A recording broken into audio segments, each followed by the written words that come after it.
Oke, kita mulai ya. Tolong diaktifkan videonya. Ayo, kita mulai. Ya, sambil menunggu yang belum datang. Yuk, Ahwal belum ada videonya. Atika, Nur Hikmah, Dela, Friska, Sukma. Ya, mana videonya?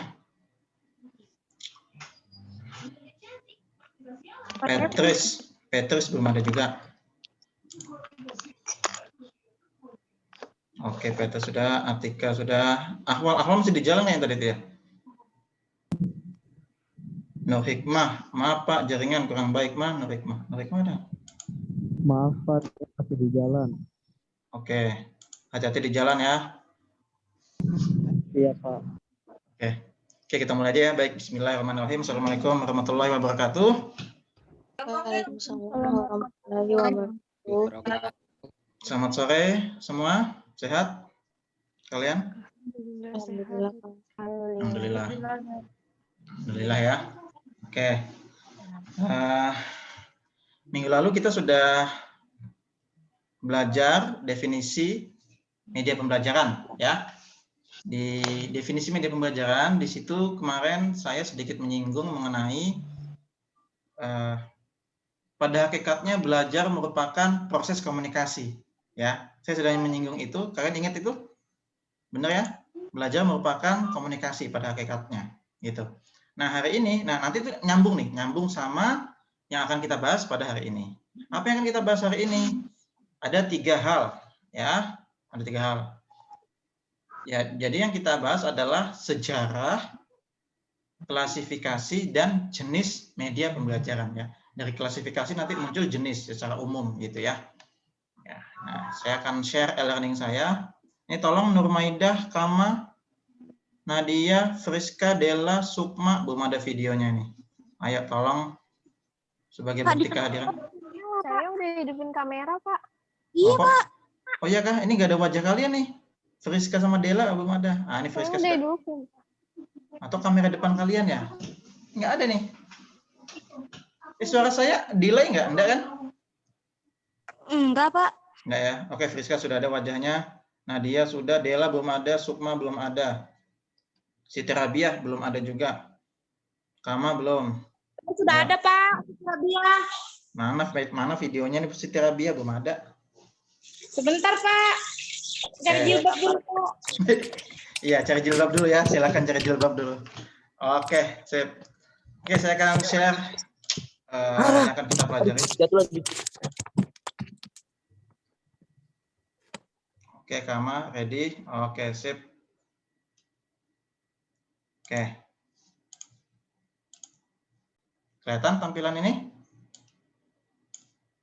Kelihatan, Pak. Kelihatan ya, oke. Nah, ini sedikit spoiler, ini minggu depan kita akan bahas ini ya kan. Nah, hari ini kita akan belajar tadi saya bilang ya, sejarah, jenis, sejarah, klasifikasi sama jenis ya. Kita akan belajar itu, kita akan buka ya. Kita tunggu. Nah, gimana kelihatan tampilan ininya? PDF-nya kelihatan? Kelihatan, Pak. Kelihatan ya, oke, sip. Ya. Per hari ini juga tadi pagi kan saya ngajar prodi PBSI, sudah saya jelasin juga gitu ya. Nanti kalau misalnya ada yang kurang jelas bisa nonton videonya, sudah saya posting juga tadi ya. Jadi masih hangat. Yang subscribe channel YouTube saya itu tahu itu ya, masih hangat ya di channel Matematika Undercover. Tapi ini akan saya upload di channel sebelah ya, Pendidikan Matematika Uniba ya hari ini. Saya rekam, saya upload di situ ya, untuk konten. Oke. Nah, ini dia yang pertama. Saya akan jelaskan mengenai sejarahnya dulu. Nah, ini dia. Oke. Sip. Waktu saya ini terpotong ya? Oke.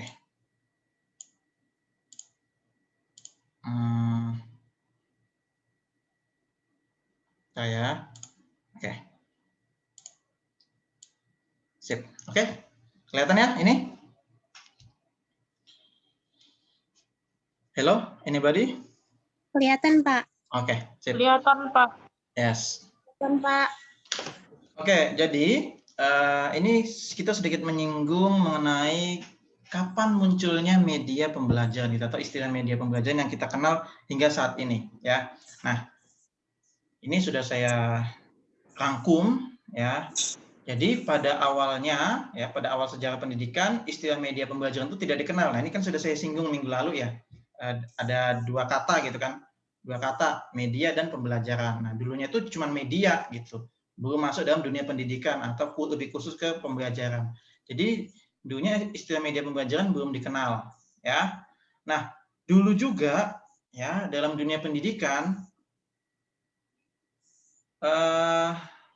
pendidikan pada awalnya hanyalah guru dan buku ya. Jadi saat itu guru dianggap sebagai satu-satunya sumber untuk memperoleh materi pelajaran gitu. Jadi guru dianggap orang yang ahli segala hal gitu ya. Ahli segala hal atau tahu segala hal gitu ya, paling tahu gitu dulunya ya.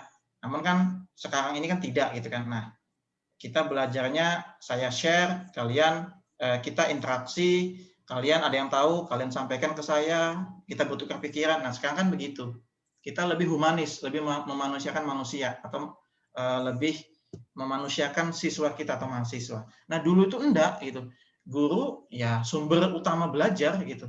Jadi siswa itu dianggap pasif ya. Siswa itu dianggap pasif. Nah, setelah itu ya tadi guru dianggap satu-satu sumber belajar, kemudian perkembangan selanjutnya adalah buku. Habis guru, buku gitu.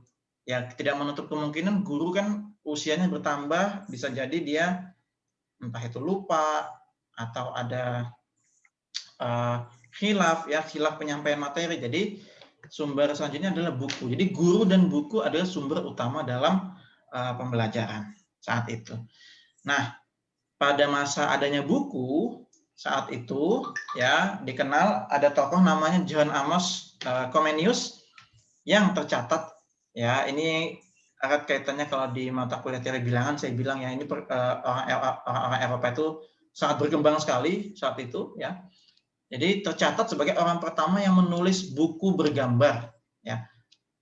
Buku bergambar, ingat di situ ada konteksnya buku bergambar. Nah, dulu buku itu tulisan-tulisan para pakar, para guru itu buku ya isinya teks aja gitu, teks. Nah sekarang saat itu zamannya Comenius ya, buku itu sudah bergambar. Tujuannya untuk apa? Ditujukan kepada anak-anak sekolah supaya siswa itu tertarik untuk belajar gitu. Nah buku itu diterbitkan pertama kali tahun 1657. Nah ini judul bukunya ya, bisa dibaca ya. Orbis Sensualium Pictus itu saat itu, sejarahnya seperti itu, sejarah singkatnya. Nah, kita lanjut slide berikutnya ya. Gimana lanjut ya? Halo? Lanjut, Pak. Lanjut ya? Oke. Lanjut, Pak. Nah, Ya, Pak. selain itu ya, nah ini nyambung tadi di pengantar kuliah kita tadi ya. Media itu dulunya ya asalnya ya dari komunikasi gitu ya. Media kan penyalur atau perantara ya, alat atau perantara atau penyalur informasi gitu ya. Jadi asalnya ya dari pengaruh teori komunikasi gitu. Jadi waktu itu masuknya pula pengaruh teori komunikasi pada proses pembelajaran ya. Jadi dari ilmu lain, ilmu komunikasi masuk dalam dunia pendidikan ya, khususnya proses pembelajaran. Dan munculnya AVA. Apa itu AVA? Audio Visual Aids ya, atau alat bantu ya. Aids itu alat bantu audio visual ya, audio dan visual. Nah, gitu. Ya. Jadi saat itu pada pertengahan abad ke-20 atau sekitar tahun 1950-an ya, 1900-an, dalam hal ini pertengahan abad ya, 1950-an, teori komunikasi itu secara bersamaan muncul juga gitu ya, alat bantu visual yang mulai mempengaruhi penggunaan alat visual, dan ternyata berguna ya gitu ya, alat bantu visual ini ternyata berguna ya dalam dunia pendidikan ya. Wes bisa jadi ini media pembelajaran atau alat bantu penyalur informasi atau alat bantu penyalur penyampaian materi guru gitu, masuklah dalam dunia pendidikan ya. Nah dulunya ya ini media itu hanya sebagai alat bantu. Ingat ya, dulunya alat bantu, hanya sekadar alat bantu gitu, alat bantu. Barulah Belum. Nanti nyambungnya ke sini nih. Kebijakan. Nah, ini nanti ya. Barulah dimulai apa namanya itu, media itu mulai erat dalam dunia pendidikan, itu nanti ada kebijakan atau pendekatan sistem tertentu yang mengharuskan tanda petik ya, yang mengharuskan guru itu untuk menggunakan media pembelajaran. Itu nanti poin berikutnya. Gitu. Ya. Jadi secara singkatnya media pembelajaran itu ya pada awalnya kita tahu bahwa sumber utama belajar adalah guru dan buku. Selanjutnya juga dipengaruhi oleh teori komunikasi yang masuk ke dalam dunia pendidikan, dalam hal ini proses pembelajaran. Ya. Selanjutnya yang juga tidak kalah penting adalah temuan. Ya, kalau tadi kita bicara tahun 1950 ya, 1950, maka selanjutnya di tahun 1969, ini kelihatan ya? Kelihatan tampilan ini? Sudah bergeser atau ada delay? Kelihatan ya? Ya. Nah, tahun 1969 ya, pakar pendidikan Edgar Dale ya, Edgar Dale tahun 69 ya, atau 65 atau 69 kalau nggak salah ya. Nanti tolong direvisi kalau saya salah atau saya lupa. 1969 Dale berpendapat bahwa pengalaman belajar siswa itu ada tingkatannya, gitu ya. Pengalaman belajar itu ada tingkatannya. Tingkatannya dalam hal ini dinamakan kerucut pengalaman Edgar Dale, ya. Kerucut ya, atau ya segitiga sebenarnya, cuman kerucut gitu kan. Ini bentuknya kerucut. Atau dalam hal ini Dale's Cone of Experience ya. Cone, kerucut ya. Kerucut pengalaman Dale, Edgar Dale gitu ya. Jadi semakin atas runcing itu kan semakin kecil, semakin sedikit. Ya. Semakin kecil itu pengalaman belajar yang diperoleh siswa semakin kecil ya. Jadi paling atas itu dalam kerucutnya itu pengalamannya paling kecil.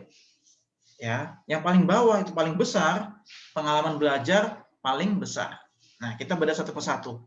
Apa yang paling kecil? Yakni 10%. 10% siswa mendapatkan pengalaman belajar dari apa ini? What they read. Apa itu artinya? Membaca. Dari membaca. Yes. Jadi siswa atau kita kalau sekadar membaca, informasi yang kita dapatkan hanya 10%. Mau baca beberapa buku, tetap 10%. Ya. 10%. Ini apa nih? Ada pesan, ada chat. Apa ini? Bapak izin matikan kamera. Oke. Ya, jadi 10% kita mendapatkan pengalaman belajar. Hanya sekadar membaca. Ingat, sekadar membaca, tidak katakanlah kutu buku gitu ya, baca banyak buku namun tidak keluar rumah gitu kan. Tertutup gitu kan. Kurang keluar rumah, kurang berinteraksi. Itu pengalaman belajarnya sekadar 10%. Dan ini bahaya gitu. Dan ini adalah pengalaman belajar terkecil, 10%. Lalu selanjutnya 20% meningkat. Ya, akan lebih gede tuh, lebih gede ya. Daerahnya lebih gede. Apa ini artinya? What they hear. Mendengar. Mendengar. Apa yang mereka dengar. Jadi, kalau kita sekadar membaca 10%, tapi kalau kita juga mendengar, maka pengalaman atau informasi yang kita dapat mencapai 20%. Ya. Kenapa kita perlu mendengar? Karena kita manusia bersosial. Kita perlu berdiskusi. Mendengar itu kan berdiskusi dengan orang lain. Kita mendapat informasi dari orang lain gitu kan. Nah, jadi kita perlu mendengar. Jadi misal siapa yang ada di sini nih, misal Selin baca buku. Baca buku apa namanya? Matematik undercover gitu kan. Baca buku matematik undercover. Dia menafsirkan informasi yang didapat, sudah selesai baca, sudah hatam gitu kan. Kemudian Kama Rizkiana juga baca buku yang sama. Kemudian mereka bertemu. Kita diskusi yuk tentang buku matematik undercover. Ternyata tafsirannya berbeda. Berbeda itu berarti kan Selin dapat informasi dari Kama pun dapat informasi dari Selin. Gitu. Jadi lebih banyak informasi yang didapat dibandingkan hanya sekadar membaca sendirian. Gitu. Bisa dipahami? Bisa, Pak. Nah, jadi seperti itu, ya. Jadi membaca, berdiskusi atau kita mendengar Selanjutnya, tingkatan berikutnya pengalaman belajar yang kita peroleh 30%. What they see, apa yang mereka lihat. Jadi kita melihat ya, melihat gambar ya, atau melihat secara langsung apa yang kita pelajari. Nah, itu kita mendapatkan pengalaman belajar 30%. Ya. Contoh melihat secara langsung ya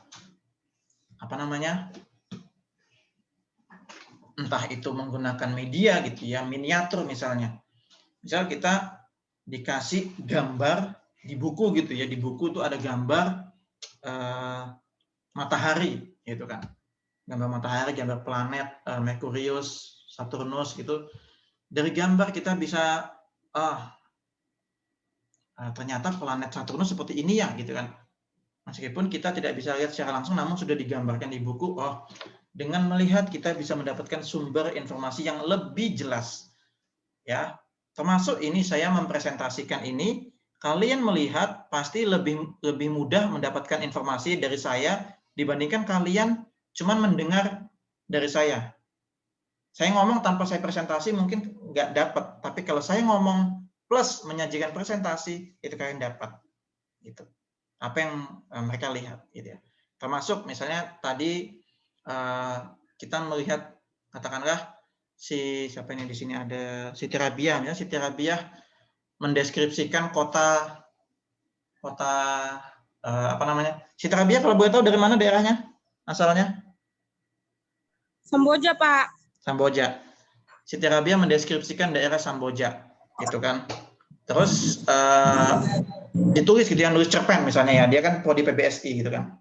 Peko ya, sorry, misalnya menulis gitu kan, deskripsi, kemudian ya dibaca sama Kama gitu kan, Samboja itu ternyata begini. Namun Kama belum pernah ke Samboja. Pertanyaannya apakah dia dapat gambarannya?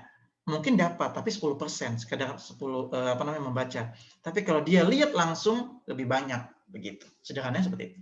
Ya. Berikutnya tingkatan keempat, what they hear and see 50%. Ya. Apa nih maksudnya nih? Apa yang dia dengar dan lihat. Apa yang dia dengar dan lihat. Jadi melihat saja juga ternyata tidak langsung dapat dikatakan mendapatkan pengalaman belajar. Ternyata melihat plus mendengar itu lebih tinggi, gitu kan, meningkat lagi tuh. Jadi kalau tadi kita melihat, oke, aku melihat Samboja 30%, tapi kalau dia mendengar langsung dari si Siti Rabiah tadi, Kama tadi ya, ke Samboja gitu, kemudian mendengar dari Siti Rabiah, Kama, di sini itu Samboja itu ini namanya kecamatan Samboja. Kalau ke sana lagi nanti ke Handil. Gitu-gitu kan, pokoknya dideskripsikan. Dia dengar langsung dari Rabiah, sumber langsung. Maka siapa itu, suara siapa? Maka pengetahuan itu semakin bertambah karena dia dapat tadi itu, guide-nya dapat gitu kan. Dapat itu. Siswa kita juga begitu. Jadi kalau dia mendengar dan melihat pasti didapatkan informasi atau pengalaman belajar yang lebih tinggi dibandingkan sebelum-sebelumnya. Gitu. Siswa kita seperti itu. Jadi atau kalau di sini ditulis ya, what's a demonstration? Nah, apalagi yang di SD. SD itu sangat kental atau guru perlu mendemonstrasikan sesuatu karena di SD itu siswa SD masih pembelajarannya real gitu kan, konkret gitu, belum masuk ke abstrak gitu. Dalam hal ini misalnya kita di bidang matematika, ya, matematika anak-anak tidak langsung dikenakan aljabar, simbol X, Y, Z gitu kan. Itu di bangku SMP, di SD tidak gitu. Tapi mendemonstrasikan aljabar itu, aljabar itu gini loh, misalnya buah apel itu atau boneka kita simbolkan sebagai X, maka gitu-gitu. Jadi kita ceritakan dulu yang konkret. Ya, atau kita demonstrasikan. Nah, itu siswa bisa mendapatkan pengalaman belajar gitu. Ya, termasuk aritmetika sosial yang paling banyak dicontohkan sama guru gitu ya. Pengalaman belajarnya bagaimana? Bermain peran, paling pas itu bermain peran. Ada siswa menjadi penjual, ada siswa menjadi pembeli. Ya kan? Pembeli nanti penjualnya menerapkan yang namanya diskon. Menerapkan harga kotor atau brutonya, kemudian harga bersih atau harga neto, nah dan seterusnya. gitu. Jadi lebih kalau siswa mendemonstrasikan atau guru mendemonstrasikan, siswa lebih mendapat pengalaman belajar. Seperti itu. Oke, tingkatan berikutnya, tingkatan ke berapa? 1, 2, 3, 4, 5 ya, tingkatan kelima. What they say and write. Apa itu artinya? Apa yang mereka Apa yang dia katakan dan tuliskan. Katakan dan tuliskan. Nah, ini penting. Ini penting kenapa guru zaman dulu ya, guru zaman dulu itu sangat kental. Anak-anak, ayo catat, pokoknya catat ya gitu ya, catat gitu. Siswa itu sering mencatat. Gitu. Kenapa? Karena mencatat itu akan menambah ingatan siswa, ya, menambah pengalaman juga gitu dengan mencatat dia. Oh, dia memahami catatannya. Kalau tidak nyontek ya, kalau tidak nyontek, dia memahami catatannya, gitu ya. Maka tidak salah jika siapa sih Imam Ghazali atau Imam Syafi'i, saya lupa ya. Imam Syafi'i kalau nggak salah ya. Imam Syafi'i itu berkata pensil yang tumpul, pena atau pensil ya. Pensil yang tumpul itu lebih baik daripada ingatan yang kuat. Artinya apa? Seburuk-buruknya pensil kita atau setumpul-tumpulnya pensil kita, mencatat itu sangat penting dibandingkan sekadar oke, aku ingat kok, aku ingat gitu kan. Tapi bisa saja kita lupa besoknya gitu. Mungkin hari ini ingat, besok ingat. Minggu depan belum tentu ingat gitu. Ya. Mungkin kalau generasi milenial sekarang mencatatnya menggunakan HP gitu kan. Kalian kuliah, kemudian kalian megang HP gitu, megang HP. Dosen juga jangan langsung marahin, Nak atau Mbaknya itu main HP ya, jangan langsung dijudge gitu, tapi bisa saja dia mencatat gitu kan, di notes gitu kan, bisa saja. Generasi sekarang kan begitu, nyatatnya di notes ya, jadi bukan menulis tapi mengetik ya, mengetik dengan jari-jarinya gitu. Nah, jadi dengan menulis siswa itu juga akan mendapatkan pengalaman yang sangat banyak gitu. Ya, karena dia bisa mendeskripsikan, artinya mendeskripsikan dan dituliskan. Gitu. Sedangkan tingkatan yang paling bawah, paling tinggi ya, paling tinggi posisinya di bawah karena melebar adalah apa itu artinya tuh? 90% ya. 90% pengalaman didapatkan oleh siswa dari what they say and they do a thing. Apa itu artinya? Apa artinya? Ada yang tahu?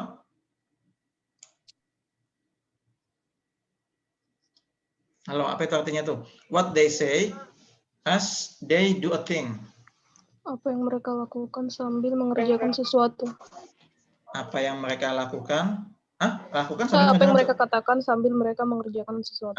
Apa yang mereka katakan sesuai dengan apa yang mereka kerjakan. Gitu kan? Jadi siswa itu akan mudah mendapatkan pengalaman belajar kalau gurunya mencontohkan hal baik, terlebih gurunya itu juga melakukan. Paham ya maksud saya? Kayak misalnya gurunya bilang, nah jangan buang sampah sembarangan, maka gurunya mencontohkan jangan buang sampah sembarangan. Kalau perlu gurunya, ini loh buang sampahnya begini di tempat sampah, ini loh tempat sampah ini. Siswa pasti akan mencontoh, oh guru saya buang sampah nggak sembarangan. Langsung bermakna bagi siswa, tergugah, oke, besok-besok aku buang sampah nggak sembarangan. Jadi langsung melakukan. Ya, itu pengalaman belajar yang sangat berharga bagi siswa gitu ya. Yang paling sederhana misalnya antri, budaya antri gitu kan.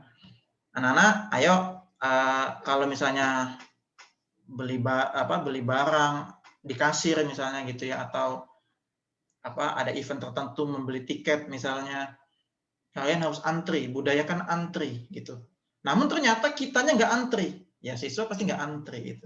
Makanya di beberapa negara antri itu sangat diutamakan dibandingkan pelajaran matematika malahan, gitu ya. Karena budaya antri itu susah sekali. Namun menerapkannya, menerapkannya itu yang penting, gitu. Ya jadi adanya pendapat ini sangat relevan, masih sangat relevan menurut saya sampai saat ini ya, sampai 2021 ya.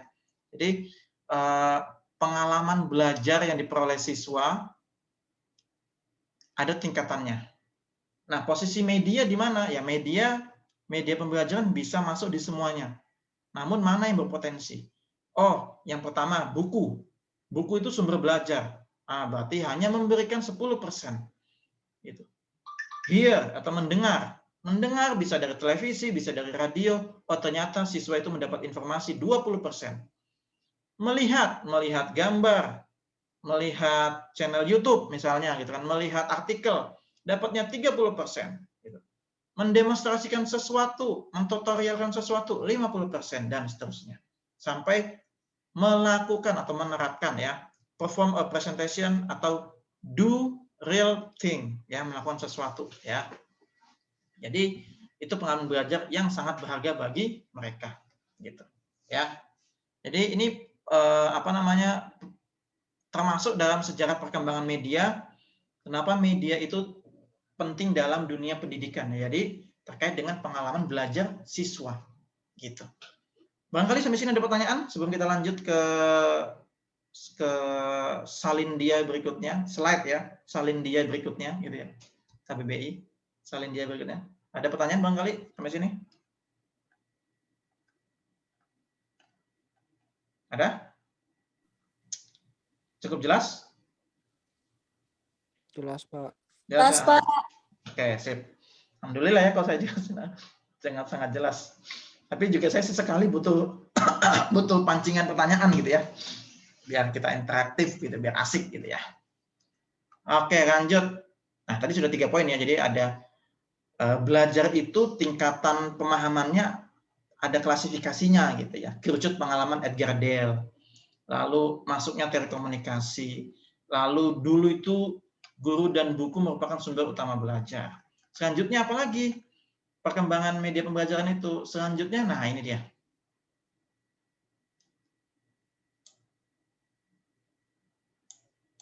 Ya. Pengaruh teori behaviorisme atau behavioristik dari Burrhus Frederick Skinner, ya BF Skinner. Burrhus Frederick Skinner. Ya, ini pakar pendidikan di teori ini ya, yang mempelopor, salah satu pelopor teori behaviorisme ya. Jadi sekitar, nah tadi tahun 69, pokoknya berkembang di tahun 50-an gitu ya, 60-an, 69. Ini juga pada tahun 60-an, para ahli mulai memerhatikan siswa sebagai komponen utama dalam pembelajaran. Nah ini dia. Dulu itu nah ini kan tadi nyambung sama poin pertama tadi kan, salindia sebelumnya gitu kan. Jadi siswa itu dulunya kan dianggap pasif, guru itu sumber utama belajar. Nah ini sudah mulai sadar, siswa itu nggak pasif-pasif amat, siswa itu harus kita jadikan komponen utama dalam pembelajaran, gitu. Maka dari itu muncullah teori-teori belajar behaviorisme, konstruktivisme dan seterusnya, sampai teori humanistik gitu ya, teori yang memanusiakan manusia dalam pembelajaran gitu. Nah, teori behaviorisme itu ya sangat mempengaruhi penggunaan media, ya. Artinya dengan media diharapkan dapat mendorong teori behaviorisme mendorong diciptakannya media yang dapat mengubah tingkah laku siswa sebagai hasil proses pembelajaran. Tingkah laku, behavior, ya behavior tingkah laku. Nah, tingkah laku apa? Perubahan entah itu sikapnya, entah itu perubahan kognitifnya, nilainya, atau keterampilan siswa. Ya, dari apa? Skinner itu dari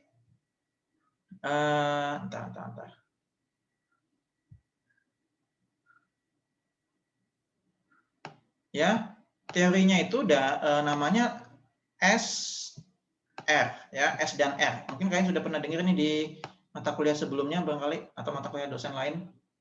Ya, SR. Stimulus respon. Ya, itu menurut Skinner. Jadi stimulus itu maksudnya media yang kita gunakan itu merupakan stimulus atau perangsang. Nah, nyambung kemarin definisi media yang minggu lalu saya jelaskan itu ya. Perangsang atau stimulus untuk siswa tergugah belajarnya. Ya. Stimulus respon. Jadi dengan adanya media pembelajaran diharapkan siswa tergugah. Entah itu media pembelajaran video, media pembelajaran tampilannya lebih menarik, warnanya, animasinya, itu stimulus ya, yang memberikan rangsangan supaya siswa memberikan respon. Responnya apa? Oh, siswa menjadi senang. Oh, biasanya guru saya nggak pakai media, sekarang kok pakai media ya? Wih, asik juga medianya, animasinya, videonya menarik, warnanya menarik. Nah, itu respon. Ya. perubahan perilakunya, menjadi senang, itu dari afektifnya.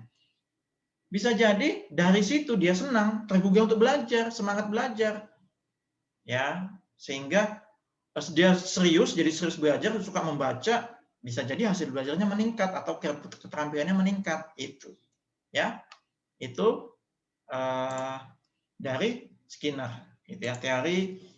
Jadi selain teori komunikasi, saat itu juga berkembang teori behaviorisme atau behavioristik, khususnya dari Skinner, ya, terkait stimulus respon, gitu. Nah, jadi ini sangat berpengaruh sekali dalam dunia pendidikan, khususnya sejarah perkembangan media pembelajaran, gitu. Lalu, nah ini nyambung tadi, pendekatan sistem. Nah, ya, pendekatan sistem juga mulai menampakkan pengaruhnya dalam dunia pendidikan dan pengajaran tahun 65 sampai 70, ya. Jadi pendekatan sistem mendorong digunakannya media sebagai bagian integral dalam proses pembelajaran. Nah, ini yang saya bilang tadi, media tidak lagi dipandang sebagai alat bantu guru, akan tetapi bagian tersendiri yang penting dalam proses pembelajaran. Artinya adalah dengan adanya pendekatan sistem, dengan adanya sistem atau aturan tertentu, guru itu menjadi awalnya mungkin dipaksa, ya, tanda kutip dipaksa untuk membuat atau mengembangkan media pembelajaran. Lambat laun menjadi suatu kebutuhan. Oh, ternyata media ini bukan alat bantu, sekadar alat bantu, tapi sangat penting dalam proses pembelajaran, gitu. Termasuk contohnya nggak usah jauh-jauh, saat ini di masa pandemi, semua guru menjadi YouTuber, semua guru menjadi kreatif mengembangkan media pembelajaran. Karena apa? Karena tuntutan sistem, ya. Karena adanya edaran pembelajaran jarak jauh. Kalau tidak buat media, gimana belajarnya? Mau di kelas terus, dimarahin nanti kan, gitu kan? Dimarahin Satpol PP gitu, dibubarin ya, gitu. Jadi dengan adanya sistem mengharuskan guru untuk berinovasi, gitu, ya. Kemudian yang terakhir ya, hingga nyambung hingga saat ini menjadi era komunikasi modern ya, atau generasi milenial kalian. Jadi media komunikasi modern mulai dari baik itu gambar, video, VR ya, virtual reality, permainan interaktif atau game-game Android ya, ataupun laptop, game-game laptop, game di PC, itu perkembangan yang sangat pesat dan bahkan dari situ juga bisa kita manfaatkan sebagai media pembelajaran. Seperti itu. Nah, ya, itu gambaran terkait sejarah perkembangan, gambaran ringkas ya, sejarah perkembangan media pembelajaran. Barangkali ada pertanyaan sampai saat ini? Silakan kalau ada yang mau ditanyakan atau yang mau didiskusikan. Silakan. Ya, silakan. Nggak usah malu bertanya gitu ya. Santai aja kita. Silakan kalau ada yang mau ditanyakan. Atau kurang jelas. Saya selalu kasih kesempatan ya, kita interaktif ya. Jadi saya bukanlah orang yang banyak atau paling banyak tahu ilmu ini ya, perkuliahan, tapi kita atau kalian mahasiswa merupakan komponen yang sangat penting dalam pembelajaran. Jadi kita interaktif gitu. Jangan saya terus yang ngomong, kalian harus ngomong juga. Ayo silakan. Saya beri kesempatan, selalu saya beri kesempatan. Silakan. Ayo Akhwal, mana? Atika, Nurikman, Nurmaidah, Yunisa, Resti, Sukma, belum ada videonya. Ayo, tunjukkan. Ayo, silakan ajukan pertanyaan. Saya tunggu pertanyaan-pertanyaan kritis dari kalian.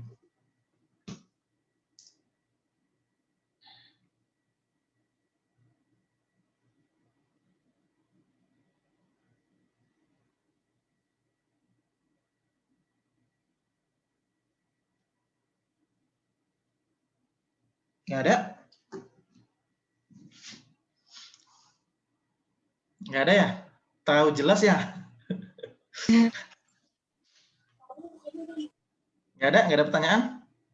Kalau gitu saya jelasinnya nggak usah jelas-jelas ya, biar kalian bertanya gitu ya. Aman ya? Kita lanjut? Lanjut, Pak. Oke, lanjut. Nurikmah, mana videomu? Suaranya masih putus-putus, Pak. Nanti kalau nyalakan kamera keluar masuk nanti, Pak.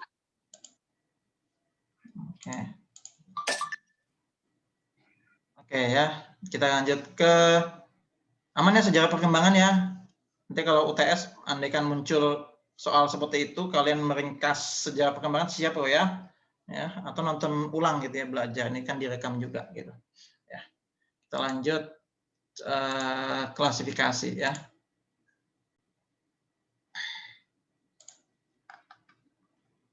Nah, ini dia. Klasifikasi media. Nah, klasifikasi atau pengelompokan ya. Jadi pengelompokan media itu dibagi menjadi beberapa aspek ya. Oke. Yang pertama, klasifikasi dilihat dari sifatnya. Ya. Media pembelajaran itu dilihat dari sifatnya, itu terbagi menjadi 3. Media auditif atau audio, media visual, serta gabungannya media audio visual ya. Media auditif atau audio ya, media yang hanya dapat didengar saja gitu ya, atau hanya memiliki unsur suara seperti rekaman ya, rekaman suara, radio ya, dan seterusnya gitu. Rekaman suara itu artinya gini, misalnya dosen kalian ngajar, terus kalian rekam dosennya gitu dengan izin gitu ya, Pak, izin saya merekam Pak ya, aktifin tuh pakai perekam gitu kan, set. Terus kalian dengerin lagi di rumah. Nah, itu kan sumber belajar juga gitu kan. Kalian bisa mengulang belajar dari rekaman tadi. Nah, itulah namanya media auditif atau media audio. Ya. Bisa rekam pakai HP atau alat perekam khusus gitu kan. Nah, radio pun juga gitu, radio menjadi sumber belajar gitu kan. Radio kan juga ada konten-konten pendidikan, konten dakwah, konten berita. Nah, itu kan sumber pengetahuan juga gitu ya, sumber belajar. Selanjutnya media visual. Media yang hanya dapat dilihat saja ya. Seperti foto, gambar, lukisan gitu ya. Film slide ya. Silakan nanti kalau mau buat film slide silakan ya untuk presentasi di pertemuan 9 dan seterusnya ya. Karena kita kan produknya media pembelajaran kalian nanti gitu. Ya, film slide.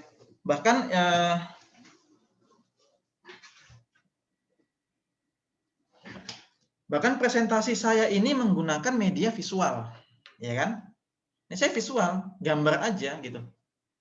Ya, saya sajikan gambar, ya meskipun dia soft file ya, perangkat lunak, aplikasi PDF, namun saya sajikan secara visual, gambar, ya, tidak bergerak, ya gambar ini, ya salindia ya kalau di KBBI itu salindia bukan slide, salindia. Salindia, ini salindia ya, PDF-nya. Kemudian gabungan media audiovisual artinya bisa dilihat dan didengar. Apa itu? Rekaman video, film, ya kan? Video YouTube. Nah, itu media audiovisual. Ada audio, ada visualnya, gitu. Ya. Itu yang pertama. Yang kedua, dilihat dari kemampuan jangkauannya, ya. Gampang sekali ini diingat atau dihafal gitu ya. Media yang memiliki daya liput luas sama tidak luas, gampang gitu kan. Media yang luas atau serentak. Nah, ini dia. Ini ada kata kunci. Media yang memiliki daya liput luas dan serentak. Seperti radio, itu serentak, ada waktunya. Saya dengar di sini di Balikpapan Selatan, kalian di Balikpapan Kota, di Balikpapan Timur, di Balikpapan Tengah, bisa sama-sama mendengar dengan frekuensi yang sama, sumber yang sama tentang apa yang dibahas gitu kan, itu radio. Atau televisi, kita nonton bareng ya, jam segini 4:30 filmnya apa ya gitu kan, sama itu pasti di daerah tertentu di Balikpapan Selatan berarti sama gitu kan, serentak gitu. Jadi ada kata di sini daya liputnya luas dan serentak gitu. Namun bisa jadi ini nggak serentak atau terbatas oleh ruang dan waktu. Seperti film, video, dan lain sebagainya. Video itu maksudnya gimana? Misalnya kalian nonton YouTube. YouTube itu sebenarnya daya liputnya luas. Oke? YouTube itu daya liputnya luas. Kalau ditonton serentak. Misal kayak kemarin yang hari Senin saya bilang, ayo kita sama-sama nonton catur gitu kan. Caturnya Deddy Corbuzier kemarin gitu kan. Di channel YouTube-nya Deddy Corbuzier. Nah, itu YouTube itu daya liputnya luas dan serentak. Tapi bisa jadi YouTube itu daya liputnya terbatas ruang dan waktu juga gitu. Kenapa? Saya jam segini nyetel YouTube, belum tentu kalian sama nyetel YouTube-nya dengan saya gitu. Jadi terbatas ruang dan waktu. Nah, misalnya satu kelas saya apa namanya tampilkan film tertentu. Nah, itu terbatas ruang dan waktu. Karena film itu bisa diputar ulang, ya tidak serentak meluas ke daerah-daerah tertentu. Hanya satu kelas saja begitu. Jadi itu terbatas oleh ruang dan waktu.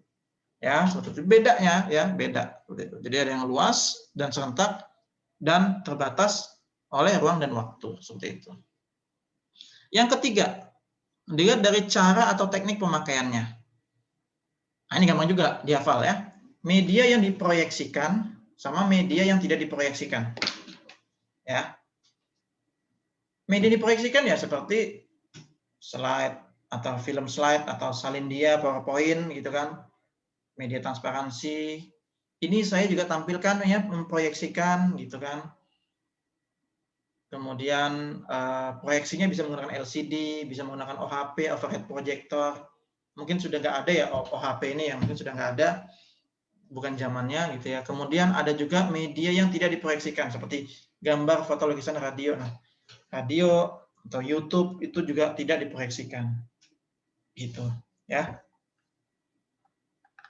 Kemudian, nah ini juga ini selesai sebenarnya sudah.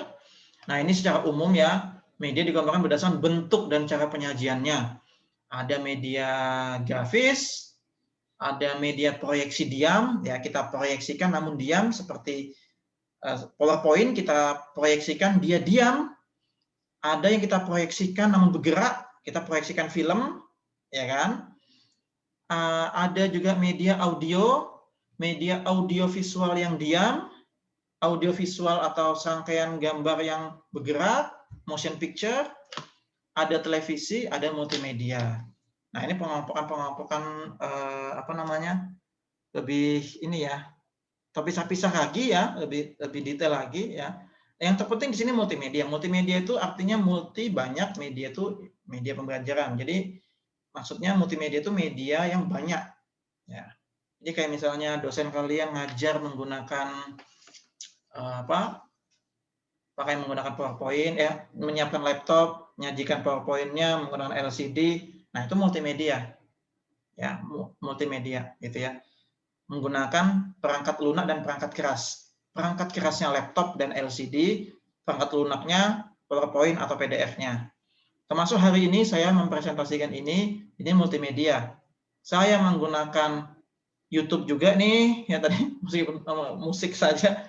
Kemudian saya menggunakan e-learning, saya menampilkan PDF ini, dan bahkan jika saya tampilkan menggunakan LCD, katakanlah di sini ada mahasiswa di kampus gitu ya, perkuliahan online dan enggak online, sebagian online, sebagian enggak, misalnya ya nanti ada kebijakan begitu, maka saya menggunakan multimedia, banyak media begitu, ya, seperti itu. Nah, dari keseluruhan klasifikasi ini, secara umum dari pengklasifikasian itu, media pembelajaran menurut pakar ya, jenisnya itu secara umum dibagi menjadi 4 ya.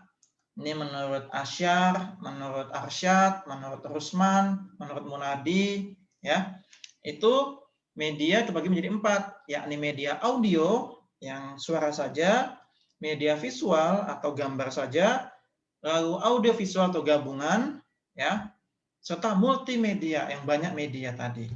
Gitu ya. Secara umum jenis media ada 4 ya. Namun pengklasifikasiannya banyak sekali gitu ya. Mungkin referensi lain menunjukkan lebih banyak lagi gitu ya. Seperti itu. Oke, ini sudah habis ya penyajian materi saya. Jadi seperti itu ya sejarah pengklasifikasian, dan ujungnya ada jenis media pembelajaran ya. Secara umum ada 4 ya, media audio, visual, audiovisual, dan multimedia ya, seperti itu. Ya. Oke, itu saja yang bisa saya sampaikan materi perkuliahan hari ini. Sesi berikutnya kita tanya jawab atau diskusi ya. Silakan kemukakan pertanyaan atau kemukakan pendapat kalian atau apapun itu terserah yang berkaitan dengan yang minggu lalu ya, termasuk yang minggu lalu definisi media pembelajaran, atau yang saat ini ya, sejarah perkembangan, pengklasifikasian dan jenis media pembelajaran. Silakan, ayo kita diskusi ya. Silakan ajukan pertanyaan atau kemukakan pendapat, silakan ya. Itu saja bisa saya sampaikan. Sekarang giliran kalian yang bertanya atau mengemukakan pendapat. Seperti itu. Oke, silakan. Ada pertanyaan barangkali yang kurang jelas?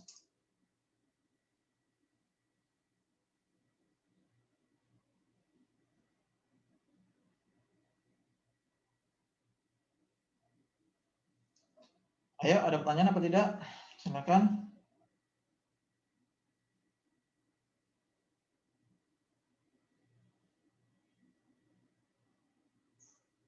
Nggak ada? Ayo, jangan diam aja.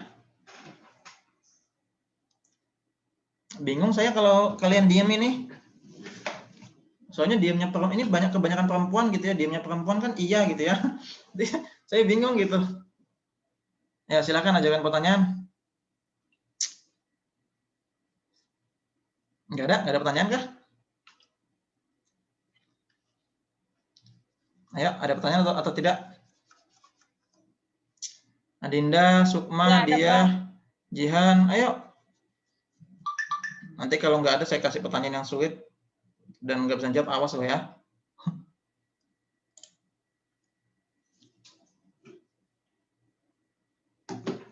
Nggak ada pertanyaan? Oh nggak ada, sudahan kita. Iya nggak ada. Oh nggak ada, sudahan ya. Ini saya kasih kesempatan loh. Saya selalu kasih kesempatan kepada siswa untuk bertanya, mengemukakan pendapat, berargumen gitu ya. Saya selalu kasih kesempatan. Silahkan. Ya, nggak usah malu-malu, nggak usah takut salah. Sekali lagi nggak usah takut salah. Namanya belajar gitu kan. Seperti itu.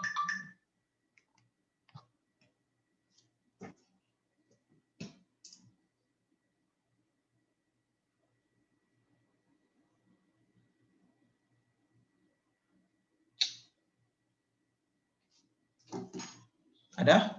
Nggak ada ya? Nggak ada, Pak. Nggak ada. Oh, oke. Kalau nggak ada ya. Oke. Kalau memang tidak ada pertanyaan dan dirasa cukup jelas penyajian materi dari saya, silakan kalian pelajari lebih lanjut ya. Apa yang saya sampaikan tadi, silakan dikritisi.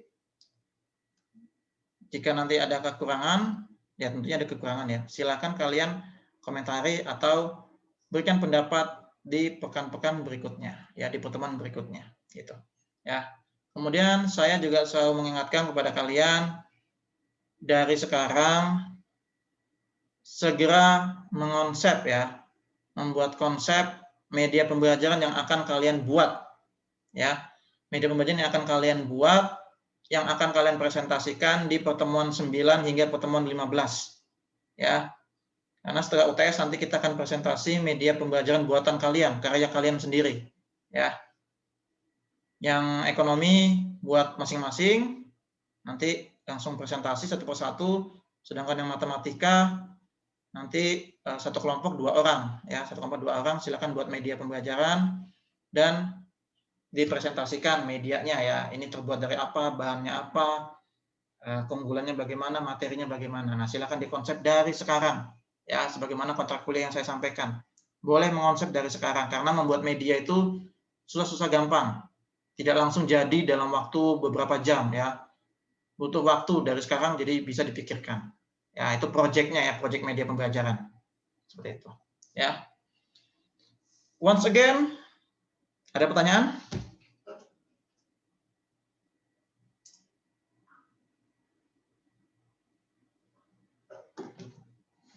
Nggak ada?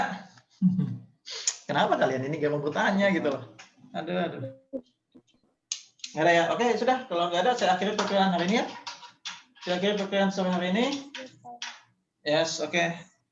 Saya mohon maaf jika ada kesalahan kata, sikap ataupun perbuatan atau kekurangan. Kita akan lanjutkan minggu depan ya. Tolong dibaca mengenai landasan media pembelajaran. Ya, minggu depan kita akan bahas itu. Ini masih saya ini ya, materinya tersembunyi dari siswa. Nah, minggu depan kita akan bahas ini. landasan media pembelajaran. Merancang ini, nah baru, nah ini ya, ini contoh media pembelajaran angkatan tahun lalu. Nah ini dia nih. Nah ya, jadi tolong dipelajari mengenai landasan media pembelajaran, ya, supaya kita lebih interaktif seperti itu. Ya. Oke, kalau memang tidak ada pertanyaan, sudah saya kasih kesempatan selalu ya. Memang tidak ada pertanyaan, kalau gitu saya akhiri perkuliahan kita pada sore hari ini. Selamat sore, sekian. Assalamualaikum warahmatullahi wabarakatuh. Waalaikumsalam warahmatullahi wabarakatuh. Oke, saya N ya. Iya.